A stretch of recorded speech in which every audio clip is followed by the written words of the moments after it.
Seherler ve Sahurlar programından tüm izleyicilerimize hayırlı geceler, hayırlı sahurlar. Efendim bir sahur programında daha sizlerle birlikteyiz. Yaklaşık 1,5 saat boyunca dini anlamda merak ettiğiniz, özellikle fıkhi meselelere dair aklınıza takılanlara cevap bulmaya çalışacağız.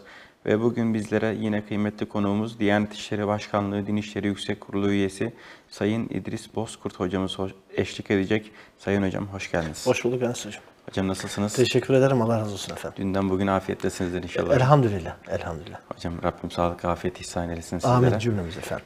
Bir sürü sorumuz var hocam. Yüksek müsaadelerinizle izleyicilerimize telefon hatlarımızı hatırlatmak istiyorum. Buyurun lütfen. Değerli dostlar, bizlere iletmek istediğiniz sorularınızı 0312 alan koduyla 341 2040 numaraya canlı olarak bağlanabilir. Efendim kıymetli hocamıza sorularınızı bizzat kendiniz canlı bağlantıyla sorabilirsiniz. Aynı şekilde 0552 341 2040 numaralı hatta WhatsApp üzerinden de sorularınızı bizlere detaylı bir şekilde gönderebilirsiniz. Efendim ilk sorumuzu kıymetli hocamıza yöneltmek istiyorum. Hocam izleyicimiz şunu demiş. Kredi kartıyla altın almak caiz midir? Bazı sosyal medya videolarında şu şekilde şeyler görüyoruz. Kredi kartıyla altın alımında hükmü kabz denilen bir ifade var. Bunun gerçekleştiğini ifade ediyor izleyicimiz. Bu şekilde altın alınabilir mi? Teşekkür ediyorum Enes hocam. İnşallah programımız hayırlara vesile olur. İnşallah. Feyizli, bereketli geçer. Seyircilerimize de selamlarımızı, hürmetlerimizi arz ediyorum. Tabii altın, gümüş, hatta parasal işlemler ki altın, gümüş de öyle, biz nukut deriz bunlara. Bunların alışverişinde, yani karşılıklı değiştirilmesinde, mübadelesi diyelim, bedellerin ne olması lazım? Peşin olması lazım. Evet. Yani birisi peşin, diğeri vadeye kaldığı zaman buna sarf vaktinde bunlar nedir?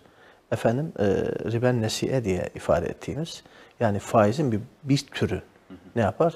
Gerçekleşmiş olur. Faizin her türlüsü de nedir? Dinimizde yasaktır.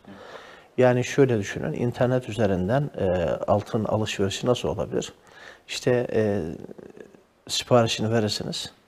Muhtemelen şey üzerinden, efendim sistem üzerinden şey yaparsınız. Ödeme yaparsınız. Bu ödemenizde büyük bir ihtimalle kredi kartı olur.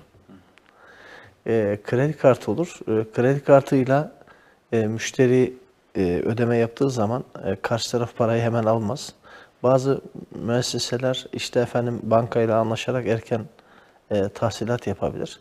Bu tahsilatta da büyük oranda efendim komisyon kesilir. Evet. Şimdi komisyonu da böyle olacağını düşünerekten tabii ki müessese kendisinden değil bunu ne yapar? Müşteriden alır. Yani ona yansıtır. Böyle olunca bakın hem vade var hem vadeye bağlı ne var? Fazla bir ödeme var.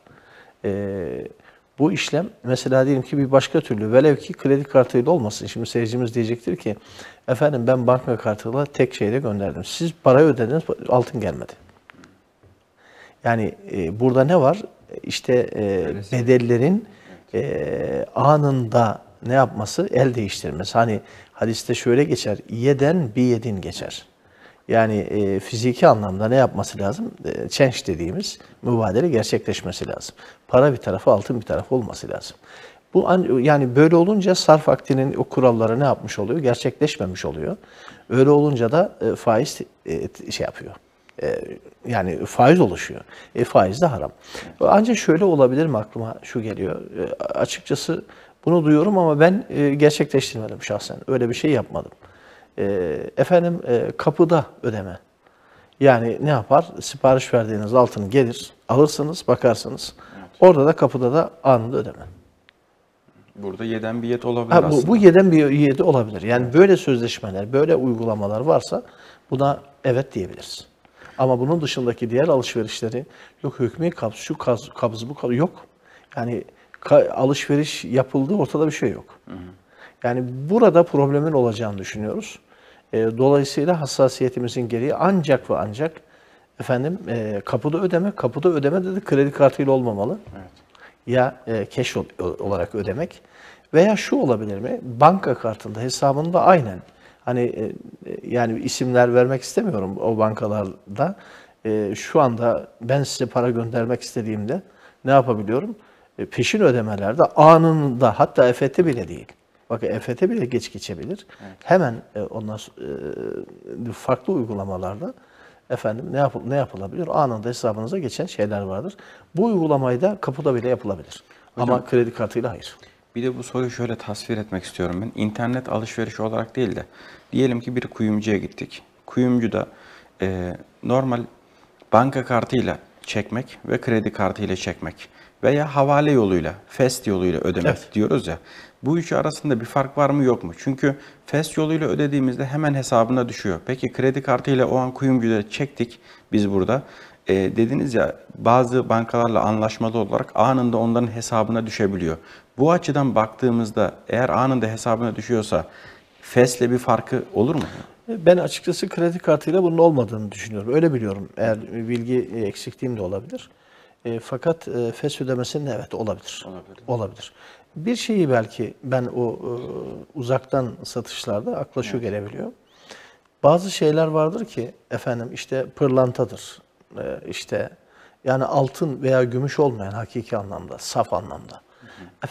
Altın alaşımlı neler vardır? Bir takım ziynet eşyası vardır. Evet. Bir şey altın diyebilmek için malum saf altın 24 ayar altındır ülkemizde kullanılan. Ve altın oranı 99 nokta küsürdür. Evet. Şimdi daha aşağı inelim. İşte 22 ayar altın. Yine arada 97'lerde falan sanıyorum altın. Yani %50 ve daha üzeri altın. İşte daha aşağı 18 ayarda, biraz daha aşağıda. Yani hepsi 70-80'in neyi altın oluyor. 14 ayarda yine büyük bir oranda sanıyorum herhalde %58 altın. Bu da var. 12 ayar %50'si ki yani bakın 12 ve üzeri altın diyoruz artık. Evet. Peki akla şu gelebiliyor işte 8 ayar altın. Ne vardır? Altın alışımı şeyden düşüktür. Alışımdır yani. Bu altın madeni diğer karışımdan nedir? Azdır. Bunlar altın hükmünde değildir. Belki bu tür şeyler onun için geçerli olabilir. Bunları o zaman internet üzerinden de sipariş Tabii verebiliriz. bunlar sipariş ediyor. Bak altın oranı düşük olan yani Evet. altın kabul edilemeyen. Yani bir şeyin hangi katkısı daha fazlaysa ona onun hükmünü veririz. Altın diyemeyiz. Evet. Bunlar da belki mümkün olabilir ama ne diyeyim 20 yok özür diliyorum. 12 ayar ve üzeri nedir? Altındır. Evet, evet. Evet bunlar da mümkün. Aynı kuyumcuya gelmek istiyorum. Kuyumcuda da internet üzerinden peki alışverişlerde günlük yapmış oldukları ciroyu belki ne yapabilirler? Hesaba alabilirler. Ama bunun karşılığında bilmiyorum bir yüklü miktarda belki içeride parası olanlardan belki komisyon almayabilirler ama bunda komisyon alıyorlar. Evet. Yani hesaba kredi kartıyla yapılan alışverişlerin hesaba aktarılmak olayında mutlaka masraf alırlar. Masraf alırlar tabii ki diyebilirsiniz belki bu. Şeydendir. Ne diyeyim? Müessese ile banka arasındadır değil mi? Ama o müessese o parayı kesinlikle ne yapar? Müşteriye yansıtıyor. Yani o vadeli satışa sizde ne yapıyorsunuz? Sizde ne yapıyorsunuz? Aracılık etmiş olur bir şekilde. Burada kredi kartıyla uzaktan değil, kuyumcuya bile gitseniz ne yapamazsınız? Altın size normal alışverişlerde olduğu gibi ne yapmazlar? Vermezler. Verirlerse mutlaka komisyon alırlar. Peki komisyon almasa olur mu diyecekler ama vadeli satıştır bu. Bu da yeden bir yedin yani mübadelelerin anında el değiştirmesi söz konusu olmuyor. Burada da ne vardır? Faiz, evet şüphesi vardır. Efendim teşekkür ediyoruz. Sayın hocam izleyicimiz şunu sormuş. Biz iki yetişkin kardeşiz. Çalışmıyoruz. Annem kendi maaşından bizim fitrelerimizi ödeyecek. Peki annemize fitre vekaleti nasıl verebiliriz demiş. Aslında ödeyen anne ne yapması lazım? Şunu demesi lazım. Evladım, yetişkin çocuklar öyle anlaşılıyor. Anne ben sizin yerinize ne yapıyorum? Sizin adınıza fitrenizi veriyorum diye bilgilendirme koşuluyla onlar da rıza gösterirlerse bu şekliyle olabilir. Efendim teşekkür ediyoruz. İzleyicimizin sorusu. Namaz vakti girdiğinde elimde bir kanamam vardı. İzleyicimiz şunu soruyor hocam burada. Kanamam olduğu halde o an namazımı kılabilir miyim? Yoksa kanama bitinceye kadar vaktin sonuna kadar namazı ertelemek gerekir mi? Yani tabii kanama var da akmasını veya diyelim ki kanı durdurmamak vesaire düşünülemez. Mutlaka tedbir almamız gerekiyor. Hele yoğun kanama varsa Allah muhafaza tedbir almamız da gerekiyor. Yani sadece etrafın veya diyelim ki elbisemizin kirlenmesinden de öte kanı durdurmak nedir? Yani acil uygulanması gereken bir tedbirdir. Peki durmasını beklemek, zaten ne yaptık? Bandajladık veya sardık, orayı durdurduk. İş bitmiştir. Ondan sonra abdestimizi alabiliriz. Fakat belli belirsiz işte bir şey var. Orada sürekli sızıntı var. Bu sızıntı devam ettiği sürece namaz vakti hiç durmayacaksa, durma ihtimali de yoksa ne olabilir? Özürlük hükmü olabilir. Velev ki o kanama veya o akıntı vakit içerisinde bize bir namaz kılacak, yani abdest alıp namaz kılacak kadar fırsat vermiyorsa özürlük hükümlerine yararlanırız. Ne demek o? O kanamaya rağmen, o akıntıya rağmen abdesti bozan şey nedir? Abdestimizi alıp namaz kılmak. Evet. Peki olsa bile, namazda bile devam etse bile ne yapar? Özürlük gereği ne olmaz? Abdestimize ve namazımıza zarar vermez. Ama diğer vakti geldiğinde bir daha bakarız, durumumuzu kontrol ederiz. Kanama varsa yine özürlük hükmü devam eder. Velev ki bir defa bile kanama olsa, yani devamlılık, biliyorsun, devamlı mazereti olan insanlar vardır. Evet. Bir hastalıktır daha doğrusu. Bu hastalıkla birlikte ibadetlerinde benim abdest tutamıyorum, sürekli kanamam var veya başka bir rahatsızlığım var. İşte bu insanlara tavsiye edeceğimiz, çünkü inne ma'al usri yusra, ayet böyledir değil mi? Veya bir başka bir ayeti daha hatırlatmak istiyorum seyircilerimize. La yukellifullahu nefsen illa vusaha diyor. Yani taşıyamayacağımız şeyi Rabbim bize ne yapmıyor? Yüklemiyor. Zor durumlar, zor anında, sıkıntılı anlarda kolaylaştırıcı prensipler var. Diğer ayeti de böyle açıklamış olalım. O zaman bunlardan yararlanabiliriz. Yani özürlülük hükümlerinden yararlanır. Yine abdestimizi alır. Abdestle yapılacak ibadetler de yaparız. Efendim teşekkür ediyoruz. Sayın Hocam, izleyicimiz şunu sormuş. Bölgemizde bir marketten biz alışveriş yapıyoruz. Ancak bu markette alkol ürünleri satılmıyor. Şunu öğrendik ki bu marketin bizim bölgemizde alkol ürünleri satılmasa da başka bölgelerdeki marketlerde alkol ürünleri satılıyor. Biz buradan alışveriş yaptığımızda temel ihtiyaçlarımızı dolaylı yoldan buraya destek olmuş olur muyuz? Bu şekilde alışveriş yapmamız caiz midir?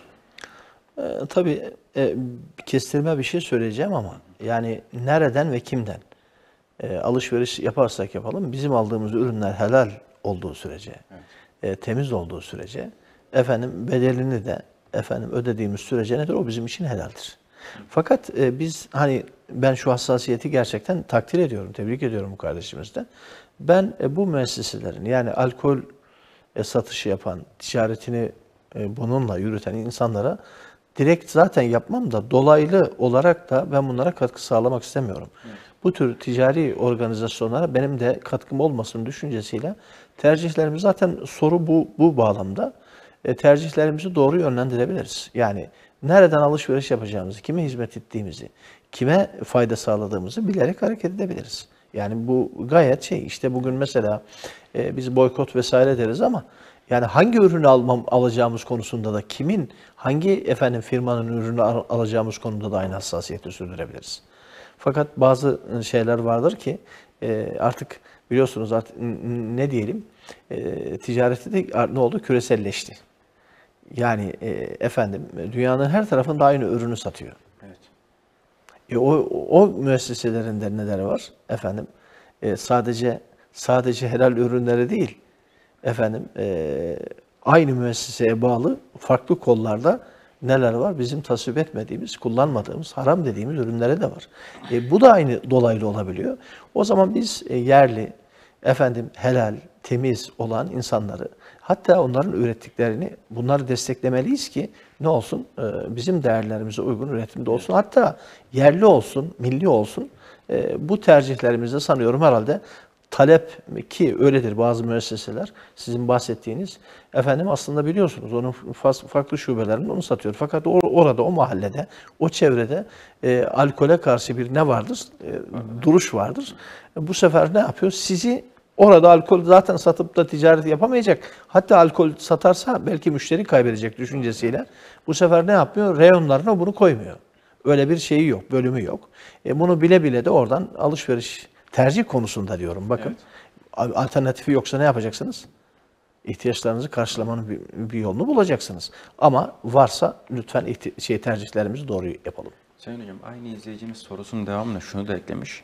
Yine biz bazı marketlerin günlük cirolarını gece repo yaptıklarını biliyoruz demiş. Yine bunu da gözeterekten aslında yine tercih meselesi mi demek lazım? Nasıl değerlendirebiliriz? Aynı şey efendim. Yani nereye, kime hizmet ettiğimiz esas. Hocam bu konuda şöyle sorular da alabiliyoruz da. Bir kişi diyor ki ben bir araç satacaktım. Karşı taraf aracı alırken bana şunu söyledi. Ben bu aracı alırken kredi kullanacağım. Mesela biz karşı tarafın kredi kullanacağını bile bile o kişiye bu aracımızı satabilir miyiz? Aslında yani bunlar hep dolaylı şeyler. İlk sorunuzda da öyleydi. Biz kendimizden mesulüz. Karşı tarafın ne yapacağını, hangi hamleleri veya ne tür niyet taşıdığını sorguladığımız zaman belki işin içinden çıkamayabiliriz. Ama bile bile böyle bir işe girmeli miyiz? Çok ince bir düşünce. Gerçekten bu hassasiyette olan kardeşlerimizi gerçekten tebrik ediyorum. Mesela uzun yıllar oldu. Bir müteahhit, bir dostumuz aynı soruyu bana sormuştu da şaşırmıştım. Gerçekten de olabiliyor mu? Diyor ki ben yap-sat yapıyorum. Evet. Yani ev alıyorum, ev yapıyorum ve satıyorum. Ama müşterilerimin çoğu, bakın müşterilerimin çoğu diyor ki kredi çekerek, banka kredisi yani faiz ödeyerek bana paramı getiriyor. Benim bundan vebalim var mı? Şöyle bakılabilir. Yani adam yani helal dairesinde bir üretim yaptı. Bunun karşılığında da vatandaş ne yapıyor? Kredi kullanıyor ve başka bir yerden onun ücretini getiriyor. Onu nereden getirdin diye sorgulama salahiyeti yok veya ama tahmin ediyor tabii ki insanlar. Bak burada bile hassas. Hatta asıl söyleyeceğim şey bu. O kardeşimiz şöyle bir şey teklif etti. Hocam keşke dedi banka kredi kullanmasa da bana taksit de yapsın. Ama biliyorum dedi yani bankaya ödediği o disiplinle bana ne yapmayacak? Ödemeyecek. Yani suistimal edecek. Bunu destekleyecek. Keşke oluşumları ne yapabilecek? Yaygınlaştırabilsek de insanlar ne yapmasın? Öyle yan yollara giderek bizi de vicdanımızı da rahatsız edecek şeyler olmasa. Ama sonuçta şunu söyleyeceğim. Adamın ücreti bir şekilde veriliyorsa eğer o işi yanlış işi yapanın sorumluluğudur. Evet. Yoksa satıcının bununla bir vebali, bir sorumluluğu yoktur. Efendim teşekkür ediyoruz. Sayın hocam izleyicimiz şunu sormuş. 8 rekat teravih kıldım. Yorgun hissettiğim için de teravih namazını 8 rekat olarak kıldıktan sonra vitir vacibi kılıp yattım. Daha sonrasında gece kalkınca 12 rekat teravih bu şekilde üzerine ekledim. Burada izleyicimiz şunu soruyor. Ben bunu yapabilir miyim? Vitri kıldıktan sonra tekrardan teravih namazı kılınabilir mi? Bir de burada teravih mi kılmak gerekirdi yoksa teheccüd namazı mı daha faziletli olurdu? Güzel bir soru. Tabii önce sırayı iyi bilmek lazım. Yatsı namazı vakti girdiğinde ilk kılacağımız şey yatsı namazının kendisidir. Yatsı namazı kılınmadıkça da teravih kılınmaz. Anladığım kadarıyla önce yatsıyı kılmıştır bu kardeşimiz. Evet. Teravih sonra başladı. 8 rekatını kıldı. 8 rekatını kıldıktan sonra kalan rekatları kılma ihtimali yoktur düşüncesiyle vitri vacibi de kıldı. Vitri vacibi de teravihten sonra kılması lazım. Kılması yani normal uygulamamız böyle. Fakat gece kalktı, imkan var, vakit var. Ben teravihi kalan rekatları kılabilir miyim? Tabii ki kılabiliriz. Evet. Yani vitri vacibi kıldım ama aynı şey teheccüd için de geçerli. Yani Ramazan dışında gece namazı kıldığımız namazlara ne diyoruz? Bir teheccüd diyoruz. Aslında her ikisi de gece namazı. Fakat teravihin biraz daha gece namazından farklı. Yani önceden de kılınması. Çünkü teheccüd nedir? Artık son cüzde kılınması. Geceyi 3 dilime ayırırız ya biz. Son 3. diliminde teheccüd kılmak. Fakat ben teheccüdü kılacağım. Kendime kararlaştırmışım. Vitri vacibi akşamdan kıldım yatsı namazından sonra. Teheccüd kılamam mı? Kılabiliriz. Ama eğer kılmayı garanti edebiliyorsam teheccüdü kıldıktan sonra vitri yani sünnete uygun uygulaması budur. Aynı şekilde teravih için de bu geçerlidir. Yani önce yatsıyı kılacağız, akabinde teravihi kılacağız, vitri vacibi kılacağız. Peki vitri vacibi, teravihi az tuttuk, vitri vacibi kıldık. Ama gecenin ilerleyen saatlerinde hala vakit var, bir imkan, fırsat bulduk. Peki kalan teravih namazlarını kılabilir miyim? Kılabilirim. Evet. Kıldıktan sonra teheccüd de kılabilir miyim? Tabii teheccüd de kılabiliriz. Hı hı. Bunu ikisini de ayrı ayrı değerlendirmiş olalım. Hocam yine bir hatırlatma olması açısından bazen izleyicilerimiz diyor ki Camiye geç kalıyoruz, vakit dar. Gittiğimizde teravih namazı o an kılınabiliyor. Direkt teravih namazına mı durmak gerekir, önce yatsı namazını mı kılmak Tabii. gerekir? Burada tabii bir hata da oluyor. Önce teravih namazına durulması, sonradan yatsı kılınması. Bunu nasıl değerlendirebiliriz? Yani diyelim ki gittik ki yatsı namazı kılınmış, teravihe başlanmış. Evet. Bu durumda yapmamız gereken şey nedir? Hemen kenarda yatsı namazının farzını kılmak. Kenarda kılmak. Yatsı namazının farzını kıldıktan sonra kalan teravih namazlarına bu kaldığımız yerden uyumak. Evet. Yani ne olabilir? Efendim 20 rekatlık teravih namazlarının belki 4-5 rekatını veya bilemediğiniz 8-10 rekatını onunla kılamamış olabiliriz. Biz imamla kaç rekatını kıldık? Diyelim ki kalan 12 rekatını kıldık. Ondan sonra da onlar vitri kılacak ya. Kılmasam da vitri olsam kılabilirim. Daha sonra da şey yapabilirim. Fakat vitri kılmam. Sonra da teravihlerimi tamamlarım. Vitri de onunla beraber kılabilirim. Ama burada kalan kısmında cemaate vitirle birlikte uysak daha isabetli hareket etmiş oluruz. Efendim teşekkür ediyoruz. Sayın Hocam, zekatla ilgili bir sorumuz var. Soru şu şekilde. Kadınların kullanmış oldukları ziynet eşyalarında biz bu şekilde altınlara, gümüşlere zekat düşer diyoruz. Peki erkeklerin aksesuar olarak kullanmış oldukları saat ve benzeri, ki bunlar gerçekten değerli olup nisabın üzerinde de olabiliyor. Saate zekat düşer mi hocam? Şimdi havaici asliyeye zekat düşmez diyoruz. Yani insanın nedir? İşte kullandığı araç gereç, saati de buna dahildir. İşte kalitesi veya diyelim ki değeri, kıymeti, bazı şeyler şimdi değer vardır ki gerçekten yani şöyle milyonluk neler vardır. Ben büyük rakamlarda söyleyeyim, saatler vardır. Evet. Bu insanlar ne yapıyor? Biraz da hayat standartları yüksek insanlar. Ne olabiliyor? Hatta bir dostum şunu ifade etmişti. Derdi ki kadınların kendi kişiliği, kimliği çantalarıyla, erkekler de kendilerini neyle? Saatleriyle. Ancak kişiliklerini onunla ortaya koyarlar derler. Bu bir kimliğin bir parçasıdır derler. Gerçekten farklı sektörde, farklı sahada, farklı kesimlerde bunlara hassasiyet gösterirler. Onun için öyle sıradan işte bizim kullandığımız saatler gibi değil. Onların her bir saat belki büyük servetler dökülerek yapılmış şeylerdir. Şunu da ifade ediyorlar. Saati anında ne yapabiliyoruz? İşte paraya ne derler? Okutup paraya tahvil etmek de mümkün. O saatlerin. Evet. Çünkü o öyle sıradan bir şey değil.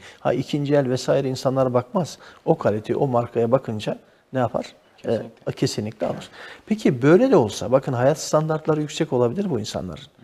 Peki kendi kullandığı saati ise, onun bir parçasıysa, meblağ yüksek de olsa nedir? Kullandığı elbisedir. Yani elbise var, elbise vardır. Evet. İşte bazı insanlar ne olabilir? Ucuz elbise, öbürünün de sırtındaki elbise çok pahalıdır. Aynı şey. Aynı şeyi ev için de söyleyebiliriz. Evet. Yani ev vardır, ev vardır. Peki yine biz o evi de ne diyoruz? O kişinin hayat standartlarına uygun, diğerinde öbürünün hayat standartlarına uygun. Onu da havaici asiyeden, öbürünü de havaici asiyeden sayabiliyorsak, aynı şekilde aksesuar olmaktan da bir ihtiyaçtır. Yani her birimiz ne yaparız? Saatimize bakarak vakti vesaire ne yaparız?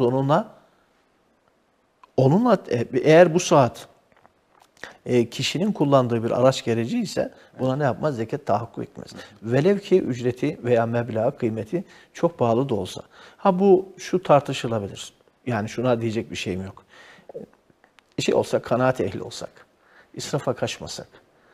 Peki onunla gerçekten faydalı daha ondan sonra güzel şeyler alıp topluma, millete. Mesela diyelim ki ben yakın zamanda bunları bir arkadaşla ben görüşmüştüm, tartışmıştım. Bana şunu dedi: hocam hiç merak etmeyin. Çünkü o standartta olan insanların da ne yapıyor? Gerçekten o birikimlerin zekatını verdiğini de düşünelim. Yani hayat standartları gereği o insanlarda diyor ki hocam, hatta diyor ben %2,5'la da kalmam, %2,5'la da kalmam, %8 hesaplarım diyor. Bütün diyor mal varlığımı diyor, onun üzerinden veririm zekatımı diyor. Böyle düşünen insanlar da var ama %2,5'un altına da tabii ki düşmemesi gerekir. Onu da hatırlatalım. Efendim teşekkür ediyoruz. Yine zekatla ilgili bir sorumuz var Sayın Hocam. İzleyicimiz demiş ki köyde bir bahçemiz var, bir de boş tarlamız var. Ancak tarlayı biz kullanmıyoruz. Akrabalarımız bu şekilde ekip biçiyorlar. Yine de zekat vermek gerekirim demiş. Hocam bu soruları okuyunca bu gibi programlarla gerçekten güzel bir şekilde zekat bilinci aşılandığını düşünüyorum. Yani hani bu seviyeye kadar artık sorular bu şekilde. Acaba şuna düşer mi, buna düşer mi diye. Burada izleyicimize ne cevap verebiliriz? Aslında Enes Hocam bizim tarafımız var. Ne diyeyim? Böyle üzüldüğümüz bir nokta var. Zekat da İslam'ın 5 esasından birisi. Farz bir ibadet. Fakat mali bir ibadet olmasından dolayı aslında resmi ne diyeyim, zekat müessesemiz olmadığından dolayı ne yapılamıyor? İnsanların zekat ibadeti kendi hür iradelerine, yani kendi inisiyatiflerine bırakılmış oluyor. Öyle olunca da bunun bir kuralı olmuyor. Çünkü mesela düşünün, mukayese etmiyorum aslında, bir örnek olsun diye söylüyorum. İnsanların birikimlerinden, mal varlıklarından ne olur? Vergi kanunu vardır. Usulü esası bellidir. Ne zaman ne ödeyeceği nettir. Bununla birlikte tarih geldiğinde ne yapar? İnsanlar, öyle değil mi? Birçok vergi ödemelerimiz de öyledir. Ne ödeyeceğimiz, hangi tarihe kadar ödeyeceğimiz bellidir. Çünkü kuralı nettir. Ödemediğiniz zaman da farklı durumlarla karşılaşırız, müeyyidelerle. Bunu öderiz. Aynı şekilde ne olmalı? Zekatın da böyle şeyleri var mı? Var. Fakat zorunlu mu derseniz, dini anlamda zorunlu, farz. İslam'ın 5 esasından birisi. Fakat insanlara bunun bir müeyyidesi, dünyevi bir cezası falan var mı? Olmadığından dolayı, zorlayıcı bir şey olmadığından dolayı insanlar ne yapabiliyor?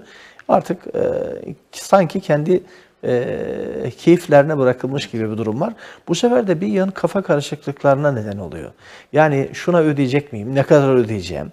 İşte acaba bunun daha aşağısı olmaz mı? Ya kimisi şuna ödenmez, öbürünün hesabı şuraya girer gibi herkes ne olabiliyor? Ödememek için farklı yolları da ne yapabiliyor?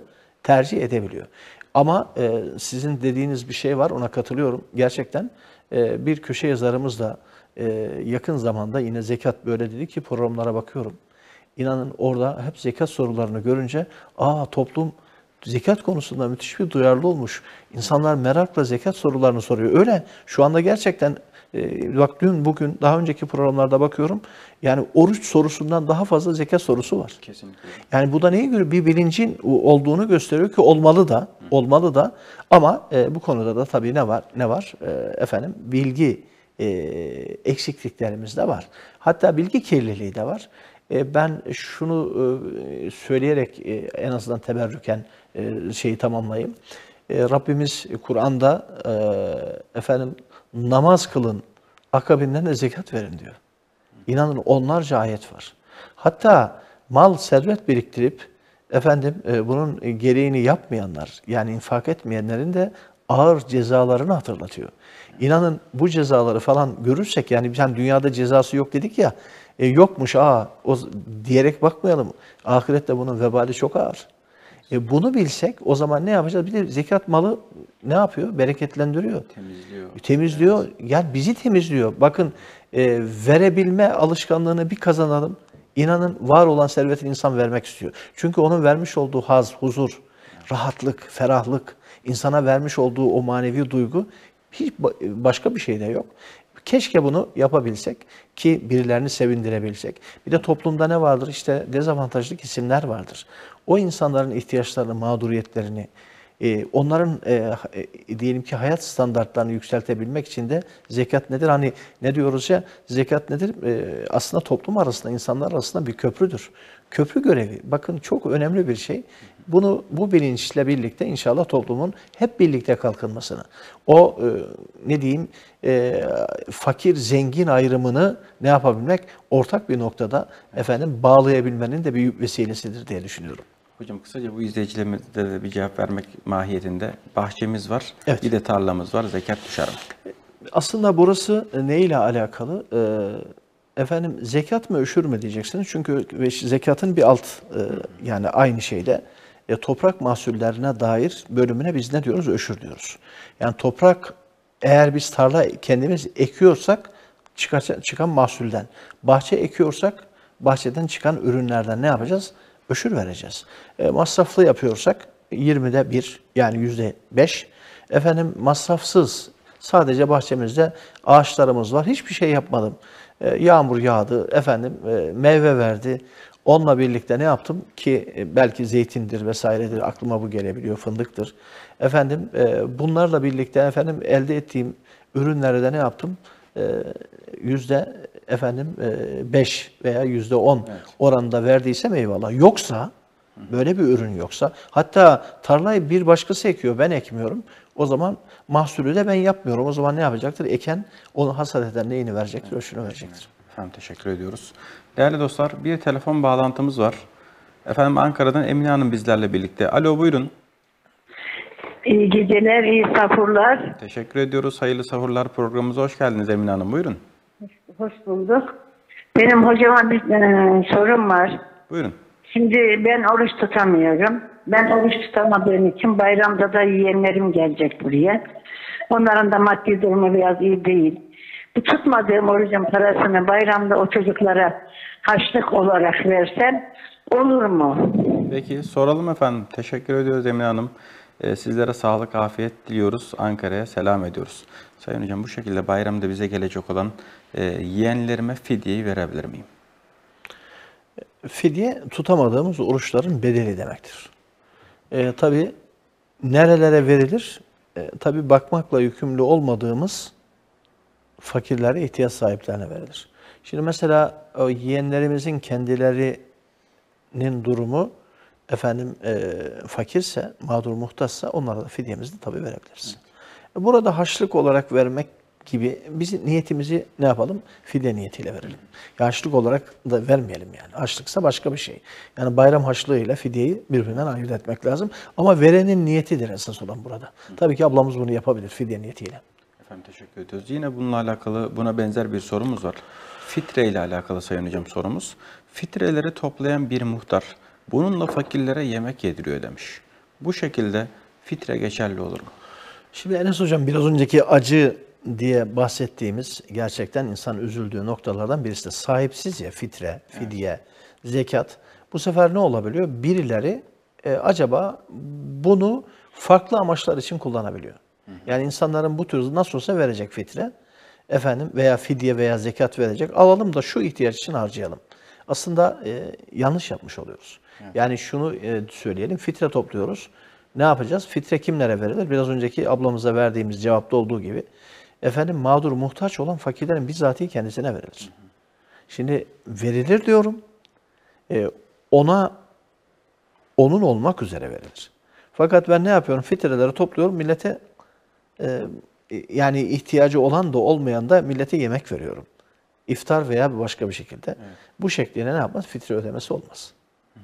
Yani yapılan işin yanlış olduğunu. Ha diyelim ki muhtarımız veya oradaki mahalli ondan sonra idarecilerimiz bu tür etkinlikler yapmak istiyorlarsa lütfen bu yani bizim bağış şeyimiz, infak kalemlerimiz sadece fitreden, fidyeden, zekattan ibaret de değildir. Evet.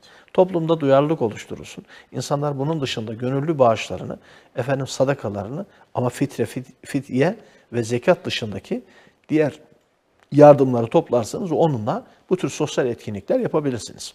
Ama lütfen fakirin hakkı olan efendim fitre, fidye ve zekata göz dikmeyelim. Evet efendim teşekkür ediyoruz. İzleyicimizin sorusu şu şekilde Sayın Hocam. Günümüzde düğün masrafları gerçekten arttı. Bazen de nişanın bozulması gibi durumlar söz konusu olabiliyor. Burada nişan bozulduğu anda düğün salonu tutulmuş olabiliyor veya erkek tarafı bazı masraflar yapmış olabiliyor. İzleyicimiz burada şunu sormuş. Peki kız tarafından bu şekilde bir haksız sebeple herhangi bir şekilde nişanın bozulması söz konusu olduğunda erkek tarafı kız tarafından maddi veya manevi tazminat davası açıp da bu şekilde zararını tazmin edebilir mi? Enes Hocam, her şeyden önce şu yani bilinç olsun diye şu hatırlatmayı yapacağım. Malum bu yıl aile yılı. Aile olabilmek, aile kalabilmek, hatta aile olabilmenin yollarını kolaylaştırmak için de ne yapmamız lazım? Bazı adımlar atmamız lazım. Mesela işte dediniz ya, büyük maliyetler. Evet. Evlilik için büyük maliyetler. Bu sefer de büyük maliyetler, yani insanın gücü yetemeyecek, altından kalkamayacak, üstesinden gelemeyecek işlemlere başvurduğu zaman bu sefer de ne olabiliyor? Evlenmek isteyen insanlar da önce bunu düşünüyor. Ya nasıl bu şartlarda evleneyim ki? Nasıl düğün yapayım? Olmaz gibi. O zaman bu durumda toplumun bütün fertlerine, yani oğlu da olan, kızı da olan insanlara bir şey düşüyor. Kolaylaştırmak. Evlilikleri kolaylaştırmak, zorlaştırmamak. Düğündü, çeşitli masraflardı, aşırı tüketimdi, israftı, hatta gereksiz harcamalardı, bunları bir kenara koymak. Evet. Asıl hedefe odaklanmak. Hedefte nedir? Bu insanları ne yapabilmek? Evlendirmek. Yani bir araya getirebilmek. Huzurla, ondan sonra diyelim ki aile yuvalarını ne yapabilmek? Kurabilmelerini sağlamak. Hatta destek olmak, dayanışma içerisinde yapabilmek. Peki biz bunu öncelikle sağlamalıyız. Bunu yaparken de taraflar birbirlerine, yani işte başladığı bir evlilik evet, her nişanlılıkta veya her söz kesmede ne olmaz? Evlilikte bitmeyebilir. Bunu biraz da uzattığımız zaman, amacın dışına da ettiğimiz zaman insanlar ne olabiliyor? Bazen başladığı bir şeyi evlilikte bitirmeyebiliyor. Ayrılıklar da söz konusu olabiliyor. Evet. Fakat bu süreci, nişanlılık sürecini veya evliliğe giden bu hassas dönemi de iyi değerlendirmemiz lazım. Yani niye insanlar başladığı bir yolu evlilikle bitiremezler veya bitmek zorunda değildir. Çünkü nişanlılık bir vaattır, nikah değildir, akit değildir, sözleşme değildir düşünürsek, o zaman ne yapmak lazım? Madem bu süreç her şeyi evlilikle bitmiyor, nikahla sonuçlanmıyor, o halde biz ne yapalım? İtinalı hareket edelim. Birbirimize fazlaca yüklenmeyelim.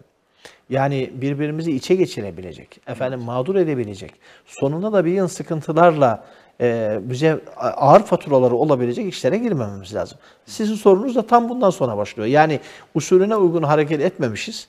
Birbirimize bu sefer ne yapmışız? Bir takım taahhütlerde bulunmuşuz, evet, ödemeler yapmışız. Hatta henüz salon aylar önceden tutulmuş, oraya zamanında ne yapmışız? Kapora vermişiz. Zaten düğünden önce de masrafların çoğunu hatta tamamını istiyorlar. Evet. Bunlar da yapılmış ama düğünle sonuçlanmamış. Peki o nişanın veya diyelim ki şeyin bozulmasına haklı bir nedenle sebebiyet olmayan kişi, yani o faturayı ödemek zorunda mı? Karşı taraftan bunu tazmin ettirebilir mi? Haksız olan taraftan tabii ki ettirebilir. Evet. Evet. Yani mali giderleri tazmin etmek zorunda kalabilir. Sayın Hocam teşekkür ediyoruz. Sevgili dostlar, bir telefon bağlantımız daha var. Alo, buyurun. Halil Bey bizlerle birlikte. Halil Bey buyurun. Selamünaleyküm. Ve aleykümselam. Teşekkür ediyoruz. Hayırlı sabahlar. Benim şöyle bir sorum olacak. Buyurun. 2005 yılının zekatını ben tamamen hesabını yaptım, ödedim. Bitti. Yani bu yıl başında, 2025 yıl başında bu ayın içerisinde para geldi. Şimdi bu zekatını ödediğimin üzerine katarak tekrar devam edeceğim, yoksa bir sonraki yıl beraber hesap edip mi ödeyeceğim? Peki soralım efendim. Teşekkür ediyoruz Halil Bey. Sizlere selam ediyoruz. Hayırlı Ramazanlar diliyoruz. Ne dersiniz Sayın Hocam? Tabii zekat ödemenin aslında programın içerisinde bunu mutlaka kurar zamanı olması lazım hatırlatmasını yaptık ya. Evet. Zekat ödemesinin bir miladı var. Bir miadı var. Bir zamanı var. Yani nedir zamanı dersek, nisaba ulaştığımız andan itibaren üzerinden bir kameri yıl geçmesi. Yani ne demek? İşte benim birikimim ne oldu? İşte 21 Mart'ta oldu diyelim. 21 Mart'ın üzerinden veya Ramazan söyleyelim. 21 Ramazan olsun. 21 Ramazan, diğer 21 Ramazan geldiğinde ödeme günüm o gün. Evet. Fakat diyor ki seyircimizin ifadesi şu: zamanından önce ödedim belki. Zamanından önce o anki durumu ödedim, hesabımı yaptım. Fakat ödeme günüme yakın ne oldu? Ekstra bir birikimim daha oldu. Eğer böyleyse, çünkü daha henüz ödeme günümüz gelmedi. Asıl ödeme günümüz gelmedi. Böyleyse belki sonra gelenin de zekatı verilebilir. Ama Halil Bey'in söylediği başka bir şey. Belki tam orayı sorgulayamadık kendisinden. Ödeme günü yılbaşıydı. Yani 2025'in başında benim ödeme günüm, yükümlülük günüm o gündü. Peki o gün hesabını yaptım ve yükümlü olduğum zekat ibadetimi, ödememi yaptım. Peki o zaman ne yapacağım? Ödeme yükümlülüğüm bitti ya. Yıl içerisindeki birikimler artık bu senenin değil bir dahaki senenin ödemesine dahil edilecek. Şimdi gelen parayı bir dahaki sene Tabii bir dahaki seneye geçecek, evet. Geçecek, evet. Tabii. Yani bir dahaki sene aynı tarih, yani 354 gün geçtikten sonra kameri takvimi esas alalım. Çünkü miladi takvimle arasında ne vardır? Yaklaşık 10 gün fark vardır. Evet. Bu farkı da dikkate alalım. Onun için insanlar kameri takvim olsun diye Ramazan'a ödeme yaparlar. Oraya ödemesini fixlemişlerdir. O tarihten önce ödemeler yapılmışsa henüz ödeme günü gelmedikçe sonrakiler ilave edilebilir. Evet. Ama ödeme gününden sonra gelenler bir dahaki yıla aittir. Bir dahaki yıl aynı tarih geldiğinde elimizdeki birikimin bir daha ne yaparız? Ne var bakalım? Hesabın altını bir çizelim. Efendim yekün neyse onun %2,5'unu o yıl öderiz. Yani sonrakiler o yıla dahil olmuş olur. Efendim teşekkür ediyoruz. Değerli dostlar, bir telefon bağlantımız daha var. Ayşe Hanım bizlerle birlikte Düzce'ye gidiyoruz. Buyurun efendim. Selamünaleyküm hocam. Ve aleykümselam. Buyurun. Hocamıza sorum böyle olacak. Bu birçok tarikatlar söz konusu. Evet. Mesela tarikat üyelerinin şefaati söz konusu oluyor. Hani şefaatinden esirgemesin Rabbim bizi falan gibi. Üstad adı altında hani. Evet. Tabii dinde birçok dine hizmet eden birçok tabii insanlar olabiliyor. Biz onlara zaten normalinde ben dua ederken hepsine birlikte söylüyorum. Yani din için cihad eden veya din yolunda ölenlere hani dua ediyorum ama bu şefaat söz konusu sizce doğru mu? Yani sadece şefaat hakkı peygamberimize verildiğini biliyoruz. Evet. Soralım. Teşekkür ediyoruz Yani efendim. sadece şefaat hakkı peygamberimizde. Peki neden bu tarikatların liderlerinin şefaati söz konusu oluyor? Bu yanlış bir tutum değil mi sizce hocam? Peki soralım Ayşe Hanım. Teşekkür ediyoruz efendim. Düzce'ye sizlere selam ediyoruz. Efendim ne dersiniz? Yani ben tabii konuyu biraz daha maksadın dışına çıkartmak istemem. Ama şefaat var mı derseniz tabii ki var. Yani buna şefaat edecek kimlerdir sorusuna da şu kişi bu kişi diyemem. İşte peygamberlerdir, salih kişilerdir, sıddıklardır, şehitlerdir. Hatta ne deriz? Bazı kaynaklarda hafızlardır. Böyle şeyleri kaynaklarımızda görebiliriz. Bizim her şeyden önce kendimiz ne yapmamız lazım? Bir dini, Rabbimizin emrettiği kitap ve sünnete uygun yaşamak ve bu uğurdaki emeğimizin karşılığını hem bu dünyada hem de ahirette alabileceğiz. Peki Allah bizleri mağdur duruma, mahzun duruma da düşürmesin.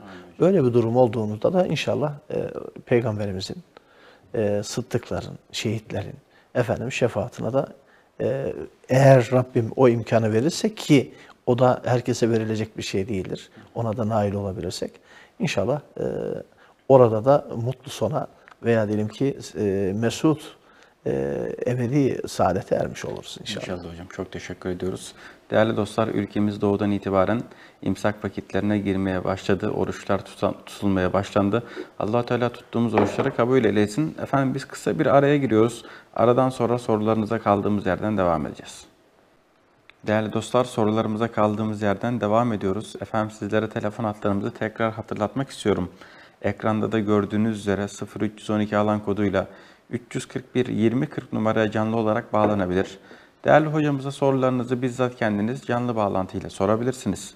Aynı şekilde 0552 341 2040 numaralı hatta WhatsApp üzerinden de bizlere sorularınızı gönderebilirsiniz.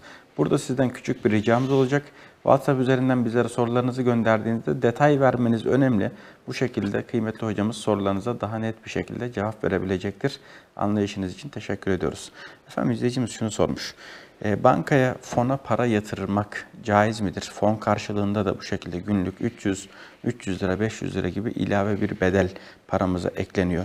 Bu faize girer mi demiş. Girer mi? Şu detayı hatırlatmak istiyorum. Girer girmez olduğunu artık kendisi karar versin.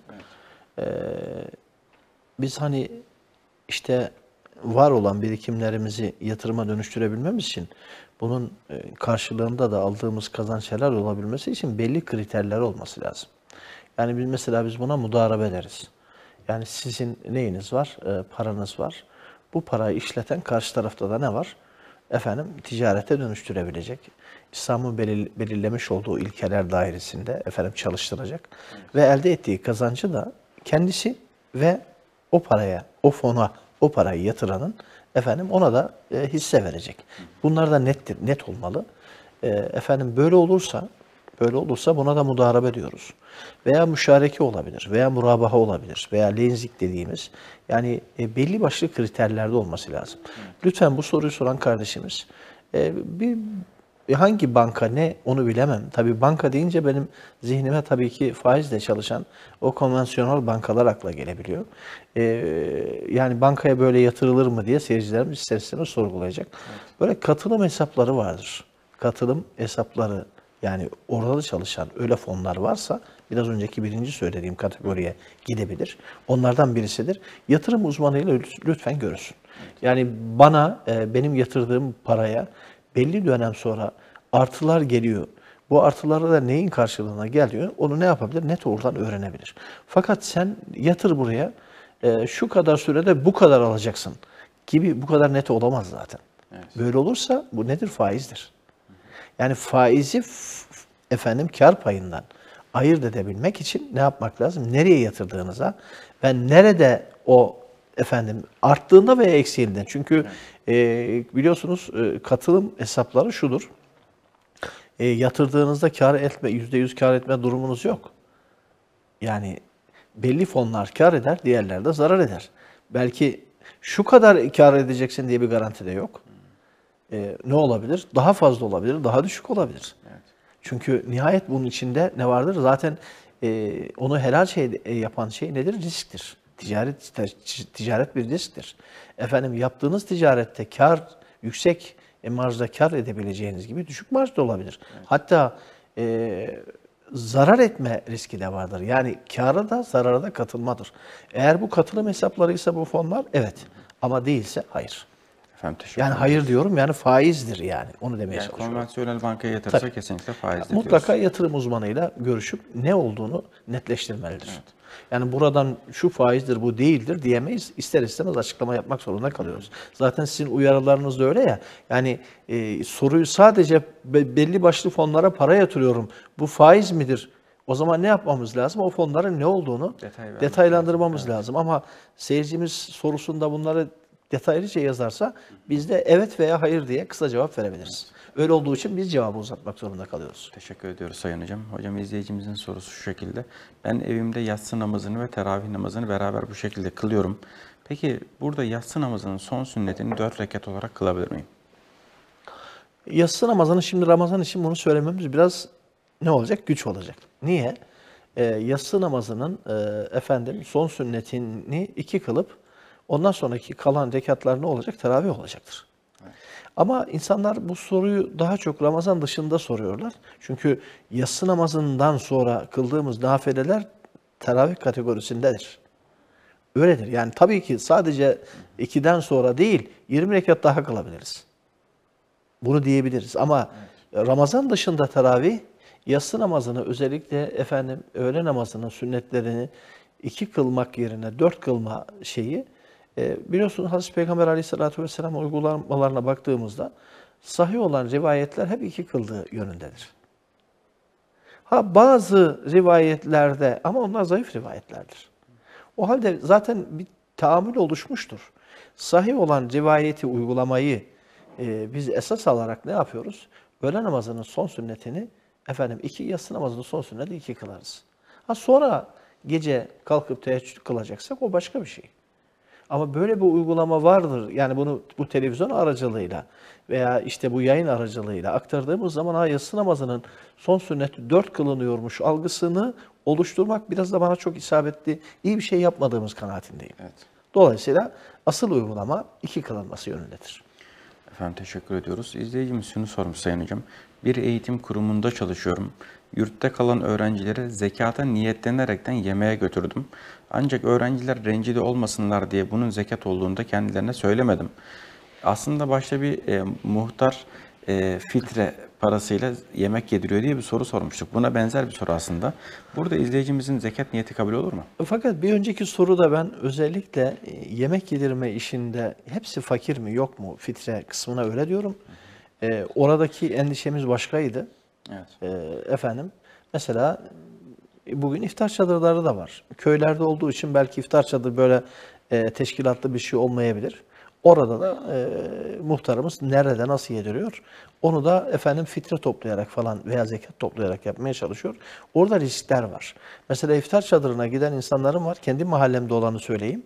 İnanın adeta bugün iftarımızı orada yapacağız diye insanlar evlerinden kalkıp iftar çadırlarına gidip hatta varlıklı insanların da orada yediklerini görüyoruz. Dolayısıyla orada zekat fitre ile yemek verilecekse onlar sadece fakirler olmalı.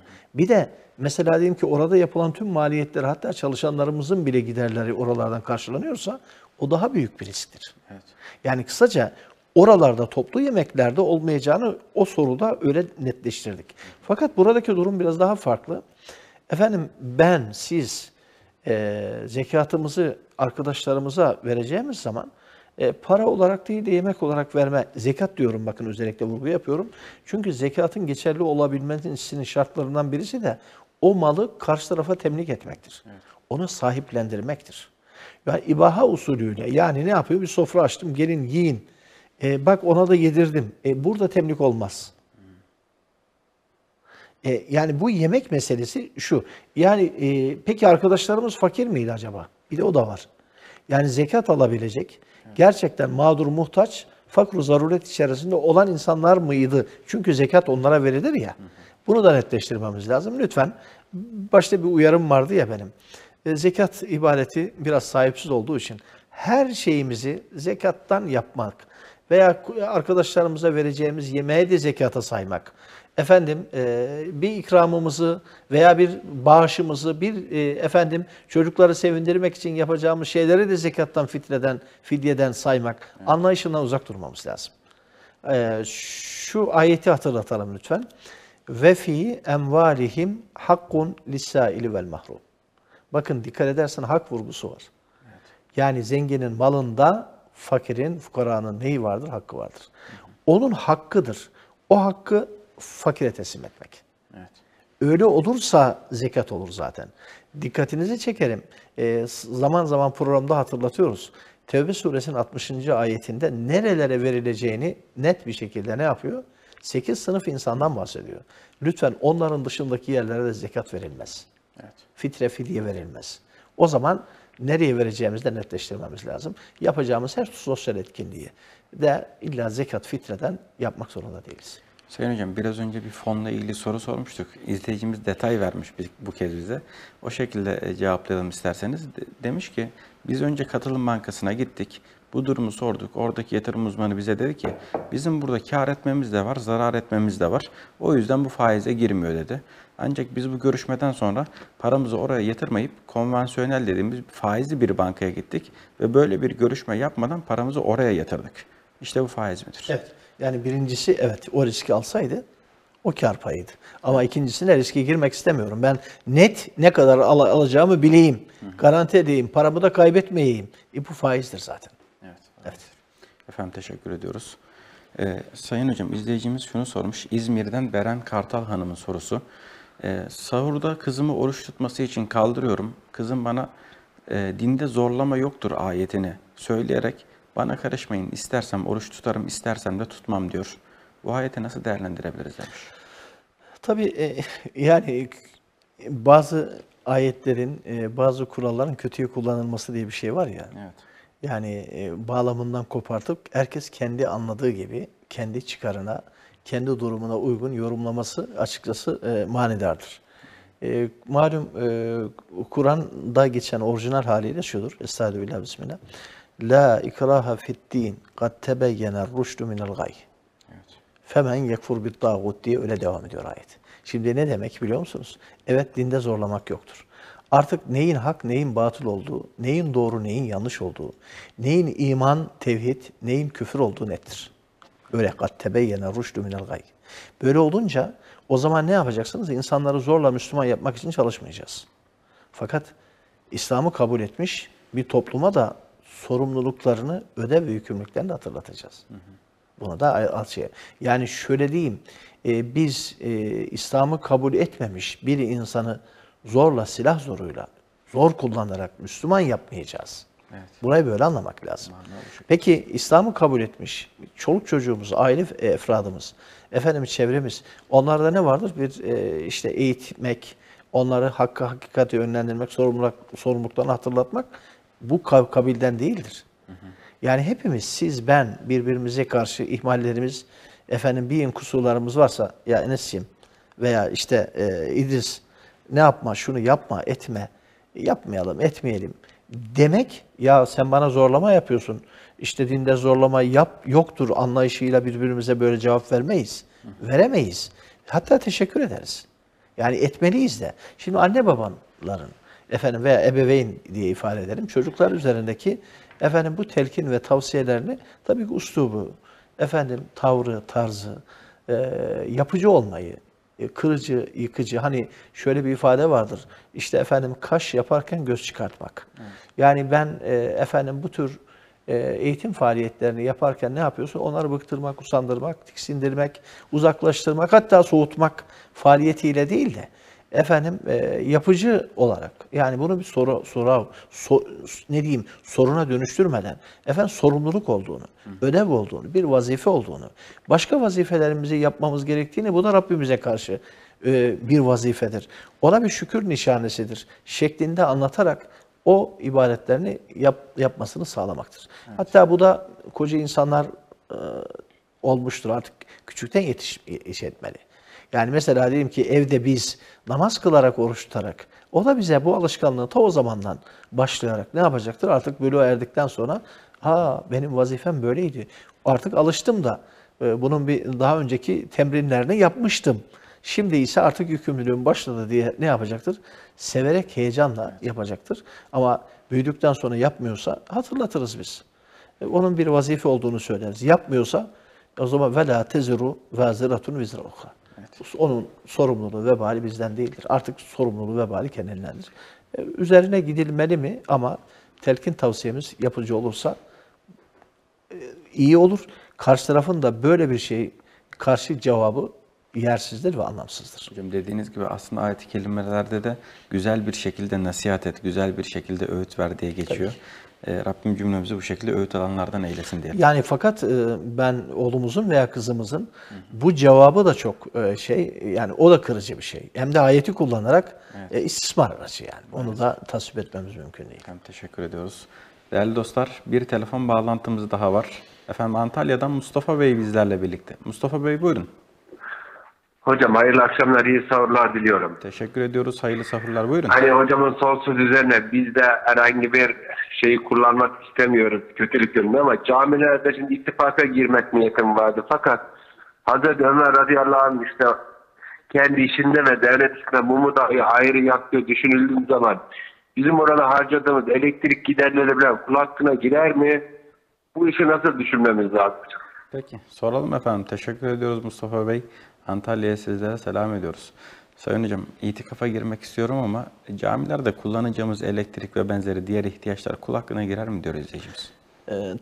Girer mi kısmına, eğer ihtiyacımız dışında başka amaçlar için kullanıyorsak ve ona da bir katkımız yoksa tabii ki girer. Yani camilerdeki aydınlatmadan tutun, efendim diğer şeylere kadar, ki aydınlatmayı yani var olsun devletimiz ne yapıyor? Bunu karşılıyor. Bu da ibadetin bir parçası mı? Tabii ki parçası. Neyi kastediyorum? Efendim biz sabah namazına veya yatsı namazına, teravih namazına gittiğimizde orada aydınlanıyorsak, orada itikaf için olanlardaki o itikaf da bir ibadettir. Bu ibadet süresi içerisindeki oradaki aydınlatmadan yararlanmamız mümkün. Fakat yakıt konusuna geleceğim. Şu mevsim kış, efendim caminin ısınması söz konusu. Peki ısınmak için de ne yapılacak? Efendim bir orada belki aralıklarla değil cami mümkün oldukça 24 saat ne yapılır? Isıtılır. Isıtma için de ne yaparız? Cemaatimizden destek alırız, katkı alırız. Ben bu kardeşimizin hassasiyetinden dolayı gerçekten kendisini tebrik ediyorum. Takdir ediyorum. Bunu düşünmüş olması. Biz de ne yapalım lütfen? O ısınmaya katkımız olsun. Ki ne olsun? Bu hassasiyete de uygun olsun. Evet. Yani biz burada kaldık. Ama camilerimiz şey yapar. Yani her camide itikaf olmaz biliyorsunuz. İlan edilir. Mahallelerde şu camide itikaf var diye. Orada içinde gerekli tedbirler alınır. Yani ısınmasından aydınlanmasına kadar. Yani yakıt konusunda. Tabii ihtiyaç dışındaki diğer şeylerimizde ne yapmamalıyız? Suistimal etmemeliyiz. Evet. Ediyorsak da en azından oraya katkımızla onu fazlasıyla ödemeliyiz. Hocam aslında itikaf unutulan bir sünnet olma yolunda ilerliyor. Bunu yaygınlaştırmak lazım. Her mahallede hatta belli camileri bu şekilde tahsis etmek ve insanları buraya yönlendirmeyi sağlamak lazım aslında. Yani yeri gelmişken şunu söyleyeyim. Bulunduğumuz yerleşim yerinde lütfen eğer bilmiyorsak müftülüğe danışsın kardeşlerimiz. Bizim mahallede veya bizim ilçemizde hangi camilerde itikafa giriliyor, nerede itikafa girmeliyim diye oraya yönlendirirsin. Çünkü hazırlık olmayan camilerimizde gidip itikafa girip de mağduriyet yaşamasınlar. Efendim teşekkür ediyoruz. Sayın Hocam izleyicimiz şunu sormuş. Kardeşim yatalak hasta. Annem bakıyor. Annem de hani yaşlı olduğu için banyosunu yaptıramıyor. 2 ayda bir yaklaşık bu şekilde banyo yapabiliyor. Ama kadın olduğu için de ayda bir yapsa hani güzel olur, zorlanıyoruz. Bu konuda ne yapabiliriz demiş. Detay da vermiş izleyicimiz Sayın Hocam. Onu da eklemek istiyorum. 35 yaşında şu an ve 20 yaşından sonra bu şekilde yatalak oldu. Burada ne yapabiliriz? Hocamız bize ne tavsiye eder demiş. Tabii her şeyden önce sabır, metanet tavsiye edeceğim. Rabbim bu tür hastalara destek olan, yardımcı olanlara da yardımcısı olsun. Evet. Gerçekten inayet nasip eylesin. Şimdi bu durumda tabii ki anne de yaşlı, bakıma muhtaç ve üstesinden gelmekte de zorlanan yaşlı bir insan var. Buna da desteğe ihtiyaç var. Ben bu soruyu soran kardeşimizin anlıyorum ki annesinden dolayı bir insanın tabii ki o yaştaki insanın zaman zaman belki bir ay uzun bir şey. Evet. Yani en azından bir hafta 15 gün belki 15 gün bile fazla da ne olabilir? Mutlaka sık aralıklarla anneye de destek olarak çünkü neyiz? Annesinin zor durumda olduğunu zaten kendisi de söylüyor. Mutlaka başka kardeşleri de vardır. Her birliğiyle bunun üstesine gelinebilir. En azından o şehirde değilsek bile o şehirde olabilen birilerinin yardımını gerek ücretli değilse gönüllü olarak bulabilirsek ki zordur. Onları şey yapamıyorsak zaman zaman sık sık uğrayıp bu ihtiyacı karşılamasına destek olmamız lazım. Bizler de aynı noktaya düşebiliriz. Yani şu anda hayatımız garanti değil. Yarın yatalak olmayacağımızı, engelli olmayacağımızı ne yapamayız? Bilemeyiz. O halde biz başkasına yardımcı olacağız ki başkaları da bizim sorumluluğumuzu alsın. Efendim, yine Ankara'dan bir izleyicimiz Halime Hanım'ın bir sorusu var. Hatim okuduğumuzda bu hatimlere dualatıyoruz demiş izleyicimiz. Peki bu dualatma işlemini birkaç yerde yapabilir miyiz demiş. Yani duamıza iştirak kalabalık olsun. Yani ben kendim de duasını yapabilirim değil mi? Yani hatimimi okudum kendim dua. Ama bu duayı camide, cemaatin huzurunda belki duası makbul olan insanların yani müstecap olacak insanları rastlar da onun vesilesiyle bizim de hatmimiz makbul olur düşüncesiyle kalabalıkları ne yapabilmek iştirakını sağlayabilmek için bu yapılabilir. Evet. Yapılabilir. Fakat her yerde de müsait olur mu onu da bilemiyorum. Yapabiliyorsa yapsın tabii ki. Bir engel de yok yani. Sayın Hocam izleyicimiz şunu sormuş. Normal namazlarda sure sıralamasına dikkat etmemiz gerektiğini biliyoruz. Hani Kur'an-ı Kerim'de işte Elem tera keyfe liyafe olarak izleyicilerimiz daha iyi anlasın diye somut örnek vermek istiyorum. Peki teravih namazı kılarken de aynı hassasiyeti gözetmemiz gerekir mi? Sure sıralamasına dikkat etmek gerekir mi?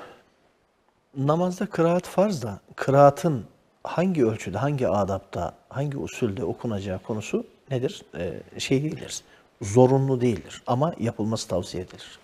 Biz buna adabı diyoruz. Evet. Şimdi belki kafa karışıklığına neden oluyor gibi geliyor bana. İnsanlar namazda olmazsa olmazları mutlaka biliyorlardır da bu kadar detayı sorgulayarak acaba belki sure sıralamasını da bilmeyebiliyorlar. Yani ama siz ifade ettiniz, kısa surelerin sıralaması daha kolay. Şimdi teravih namazını yatsıdan başlatalım isterseniz. Evet. Yatsıdan başlayıp teravihle biteceği 33 rekat namaz. Şimdi insanlar şöyle düşünürler. Acaba ya 33 tane sureyi veya ayeti sırayla nasıl bileceğim diye düşünürler. Böyle değil, bu kadar zor değil. Evet. Yani her bir namaz iftidah tekbiriyle başlayıp selamla bitiyorsa o bir mustakil bir namazdır. Yani şöyle düşünelim, hani konu teravih ya. Evet. Teravih namazında 2-2 kılmak daha faziletlidir. Şimdi ben 2 rekat namaz kılacağım. İftah tekbirini aldım, 2 rekat teravih namazı kılacağım. Birinci rekatta okuduğum sure ikinci rekattakinden ne olacak? Önce olacak. Musaf sırasına göre. Evet. Bu kadar basit. Birinci rekatta okuyacağım ayet musaf sırasına göre ikinci rekattakinden önce olacak. İkinci rekattaki daha sonra olacak. Bu sıralamayı yapınca mesela tamam. Selamladım, kalktım diğer 2 rekata. Orada da yine bir durum var. Aynı sureyi de okuyabilirim. Akabinde diğer de okuyabilirim. Çünkü ayrı bir namaz ya, mustakil ya. Böyle baktığımızda o zaman sıralamada çok zorlanmayacağımızı düşünüyorum. Şu olabilir mi? Çok fazla sure bilmeyen, Kur'an'da fazla hıfzı yani ezberi olmayan insanlar zorlanacağını düşünüyorum. 2 sure bilince mesele tamam. Evet. Ama lütfen o tamammış, fazla sure bilmeme gerek yokmuş anlaşılmasın. Sureleri çoğaltalım. Kur'an'da 114 tane sure var. Evet. 114 surenin hepsini ki hafızlarımızın Allah sayılarını çok etsin. Ki yani bu vesileyle de Mehmet Hocam'ı da analım. Yani Mehmet Hocam yıllardır Ankara'da hatimde teravih kılır. Evet. Teravihlerinde sırayla okur. Her sayfada bir rekat.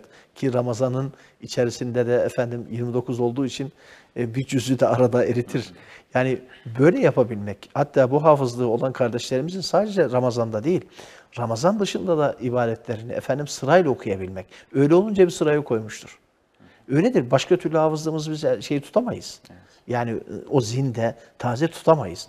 Ne yapacağız? Sürekli namazda sırayla okuyarak ancak yapabiliyoruz. Böyle yapıyoruz. Peki herkes bu nimetle ondan sonra mücehhez değil. Bundan mahrum olan insanlarımız da o zaman ne yapması lazım? Surelerini, ezberlerini çoğaltması lazım.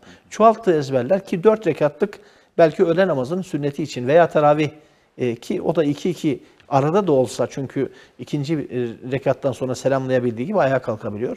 Belki 4 rekatlı işte öğle namazının sünnetini örnek vereyim. 4 tane sureyi sırayla okuyabilmek veya ayeti sırayla okuyabilmek. Selamladıktan sonra başka bir namaza durduktan sonra orada da yeni bir namaz başlayabiliyor. Orada da başka bir yani tertip olabilir veya önceki okuduğu surelerde olabilir ama musaf sırasını her başladığı ve selamlayacağı arasındaki musaf sırasına göre uygun okuması kıraatının adabındandır. Bunu yapamadığı zaman veya ihlal ettiği zaman namaz ifsat mı olur? Hayır, ifsat olmaz. Evet. Sadece hata etmiş olur. Efendim teşekkür ediyoruz. Değerli dostlar, Ankara için imsak vakti yaklaşıyor. Kısa bir araya girelim, ezan-ı Muhammediye'yi dinleyelim. Ardından sorularımıza kaldığımız yerden devam edelim. Değerli dostlar, Ankara için imsak vakti oldu. Hamdolsun oruçlarımızı tutmaya başladık. Allah-u Teala tuttuğumuz oruçları kabul eylesin. Bayrama huzurla, hayırla en güzel şekilde kavuşabilmeyi cümlemize nasip eylesin. Efendim sorularımıza kaldığımız yerden devam ediyoruz. Sayın Hocam, Ankara Sincan'dan Nurhan Hanım'ın sorusuyla devam ediyoruz. İzleyicimiz demiş ki, kardeşim fakir, kirada oturuyorlar. Bir de özürlü engelli bir hanımı var. Ona bakıyor kendisi. Ben kardeşime zekat verebilir miyim? Tabii kardeşin fakir olması, yani zekat alabilecek mağdur muhtaç olması nedir? Zekat almaya da müstahaktır. Evet. Peki kardeş kardeşe zekat verir mi? Kısmına geleceğiz. Onun bakımı bizim değilse, yani nafakası bize ait değilse haliyle ona da zekat da verilir. Anladığım kadarıyla değil. Evet. Yani artık onun himayesinde, onun velayetinde değil. Dolayısıyla kardeş fakir olduğu sürece zekat verilebilir. Efendim teşekkür ediyoruz. Değerli dostlar, bir telefon bağlantımız var. Efendim Malatya'dan Fatma Hanım bizlerle birlikte. Fatma Hanım buyurun. Hayırlı sağlıklar hocam. Allah sayılarınızı çoğaltsın. Allah sizden razı olsun. Hep sizi takip ediyorum ben. Ben Malatya'dan arıyorum. Depremzedeyim ben. Evet. Teşekkür ediyoruz. Bir Allah razı olsun. arkadaştan, dosttan alıyorum. Mağdur olana veriyorum. Bana diyorlar ki kul hakkına girsin. Doğru mudur? Tekrar ifade edebilir misiniz? sorunuzu. Efendim soruyu tekrar alabilir miyiz Fatma Hanım? Mesela hayır yaparken birilerine mesela topluyorum arkadaşlardan azımın geçtiklerinde. Mağdur olanlara para veriyorum. Peki. Ona diyorlar ki sen kul hakkına giriyorsun. Doğru mu? Tamam, teşekkür ediyoruz. Soralım efendim. Çok sağ olun. Malatya'ya sizlere selam ediyoruz. Hayırlı sahurlar diliyoruz. Sayın hocam buyurun. Aslında yayın içerisinde de belki ifade ettiğimiz bazı cümleler vardı. Fatma Hanım bunu duydu veya duymadı. Ama tekrar edeceğim bazı şeyleri. Bir başkasının hayrına aracılık ediyorsak ki örneğin işte zekatını vermek istiyor da kendisi bulamamış, ben yardımcı olmak istiyorum. Fitresini veya fidyesine ben destek oluyorum gibi düşüncelerde. Burada aslında suistimale açık bir durum var. Yani tabii ben Fatma Hanım'a öyle yapıyor diye imada bulunmak istemiyorum. Lütfen genel olarak bir şey söyleyeyim. Toplumda bu vardır. İnsanlar verdiği parayı güven telkin etmesi lazım. Güven telkin ettiği takdirde de yani müvekkilin hassasiyetini, bu konudaki duyarlılığını vekil aynıyla taşıması lazım. Yani ben yükümlüsü benim. İbadetimin olması için ne yapıyorum? O konuda inceleyip sık dokuyorum. Kime vereceğimi, ne kadar vereceğimi falan şey yapıyorum. Peki aracı benim adıma bunu verirken acaba aynı hassasiyeti gösterecek mi? Evet. Eğer işin içerisinde küçük de olsa, suistimaller varsa, güven konusunda problemler varsa lütfen bu işe gir. Çünkü veballi bir iş. Zaten konu komşu çevrede sen vebale giriyorsun düşüncesinde bir ima var. Yani bu tür töhmet altına girmemek için mesela olur mesleğimizin gereği bize de ya hocam anlatıyorsunuz zekat-ı fitreyi. Size versem de siz verseniz yok. Evet. Bana vermeyin. Ama ben şöyle bir şey yapabilirim. Size bir hesap veririm. Kişiyi bir gösteririm. Ki mesela IBAN diyoruz ya. IBAN'ını isterim. Ondan sonra hatta siz kendiniz görüşün. Ona siz atın. Evet. Ki nereye verdiğinizi, nereye gittiğini de göreceksiniz. Dolayısıyla ben aracılık hakkıyla aldığım görevi belki yerine getiremeyebilirim. Zor durumda, töhmet altında kalırım düşüncesiyle aman diyoruz biz. Ben açıkçası buna aracı olmak istemiyorum. Niye? Veballidir. Zaten Fatma Hanım da aynı şeyi söylüyor. Evet. Vebale giriyorsun, yapma bu işleri diyor ya. Bazı insanlar bu aracılık hizmetinden hoşlanabiliyorlar. Ama herkes size aynı iyi niyetle bakmayabilir. Onun için lütfen bu konuda daha titiz davranalım. Efendim teşekkür ediyoruz. Bir telefon bağlantımız daha var sevgili dostlar. Osmaniye'den Hacer Hanım bizlerle birlikte. Buyurun efendim. Hocam biz evi sattık. Evin parasıyla altın aldım. Evet. 39 Cumhuriyet bir de 5'i bir yerde var. Evimiz olmadığı için buna zekat düşer mi? Ne kadar düşerse de. Soralım efendim. Teşekkür ediyoruz. Osmaniye'ye sizlere selam ediyoruz. Sayın hocam evimizi sattık, altına çevirdik. 39 Cumhuriyet, bir de 5'i bir yerde anladım bu şekilde. Buna zekat düşer mi diyor. Tabii nisabın üzerinde mi değil mi? Tabii üzerinde oluyor. Evet. Evet. Şunu hatırlatmak istiyorum. Tabii ev sahibiyken evi niye satarız? Niye altına çeviririz? İnsanlar bazen şöyledir yani ticarette. Ben öyledir diye şey etmeyeceğim genelde. Evet. İnsanlar işte sahip olduğu ev, yani şu anda açıkta da değiliz. Yani kirasını ödeyerek de bir yerde oturuyoruz. Fakat evde yani mesela ticaretle uğraşan insanlar derler ki gerçekten ev fiyatları da pahalı. Ben ev fiyatlarının böyle olmasını, bu kadar parayı ben bir eve bağlayamam. Kirada otururum, onunla başka şeyler yaparım. Yani yatırıma dönüştürürüm. Efendim ticari bir takım işlemler yapabilirim düşüncesiyle. Ne yapabiliyorlar? Birçok tüccar eve o kadar milyon bağlamaz. Onu sermaye olarak düşünür. Şimdi sermaye olarak düşünürse düşünün, ben ablamız için söylemiyorum bunu. Genel olarak bir şey söyleyeceğim. Kirada oturuyorum, kirasını da verebiliyorum. Ama kenarda da birikim var. Bunu da ne yapacağım? Ticaret veya başka şekilde değerlendireyim, yatırım amaçlı. Bu bir şeydir. Efendim zekata konu olan bir maldır. Bu mal söylediği kadarıyla efendim nisabı da geçiyor. Evet. Nisabı geçtiği için o mal elimizde diğer zekata tabi mallarla birlikte beraber değerlendirilir. Yani üzerinden eğer sahip olduğumuz günden itibaren, nisabı geçtiği andan itibaren bir yıl havalâne havl deriz. Yani bir kameri yıl geçtikten sonra zekatta veririz. Fakat şurası da olabilir mi? Seyircilerimizden ya siz bu kısmı şöyle de değerlendiremez misiniz diye soranlar olacak. O da nedir? Yani o tür alternatifi de söyleyeyim. Ev al, işte evimi sattım dedi ya, başka altına çevirdik para değer kaybetmesin diye. Başka bir şeye de giriyoruz. Ev almak için Ev almak için veya başka bir başka şey. Başka bir temel ihtiyacımızı karşılamak için ne yaptık? İşlem yaptık. Kanalize ettik ama ödeme günü gelmedi. Evet. Böyleyse tamam, bu zekata tabi değil. Ama kanalize etmedik. Böyle bir şeyimiz de yok. Biz bunu bundan sonra ev için değil veya bir girişimde de bulunmuş değiliz. Bir taahhüdümüz, sözümüz, yani o parayı ödeyebilecek bir şey de yok. Artık elimizde duruyor. O zaman bunu zekata tabi mi? Evet, tabii. Hocam şimdi gelen sorulardan bir tanesi. İzleyicimize demiş ki ben ev almak için bunu biriktiriyorum ama kanalize etme durumu da yok burada. O zaman zekat düşecek mi? Bu zaten birikimlerimizi bir sahibi eden birikim yapmayız. Evet. Mutlaka ileride bir ihtiyacımızı karşılarız düşüncesiyle işte ev alırız, araba alırız. Çoluk çocuğun evliliğinde, düğününde falan kullanırız. Veya yani bir kenarımızda olsun. Yani bir amaç için biriktirdiğimiz paraları henüz kanalize etmemişsek, yani bir taahhüt altına, borç altına girmemişsek, o onun ödemesi olarak elimizde durmuyor ise bu nedir? Ekstra bir birikimdir. Haliyle bu zekata tabidir. Hocam çok teşekkür ediyoruz. Ağzınıza sağlık. Hem cuma sabahının bereketi hem de sahurun bereketiyle gerçekten güzel ve keyifli bir program oldu. Ki birçok izleyicilerimiz de sizlere teşekkür mesajı. Ben de teşekkür ediyorum. Hayırlı cumalar diliyorum efendim. Teşekkür ediyoruz. Kıymetli dostlar, bugünkü kıymetli konuğumuz Din İşleri Yüksek Kurulu üyesi Sayın İdris Bozkurt hocamız bizlerle birlikteydi. Efendim hocamıza şükranlarımızı sunuyoruz. Program içerisinde gerek telefon bağlantılarınızla gerek WhatsApp üzerinden göndermiş olduğunuz mesajlarla programımıza yön verdiğiniz için sizlere de teşekkür ediyoruz. Şu hatırlatmayı yapmak istiyorum. Birazdan İstanbul ezanından sonra Abdurrahman el-Usi tarafından okunan Hatmi Şerif'i takip edebilirsiniz. Bir de her gün sizlerle beraber olan Bab-ı Reyyan programını izleyebilirsiniz efendim. Anlayışınız için teşekkür ediyoruz. Yarın aynı saatte görüşmek dileğiyle Allah'a emanet olunuz.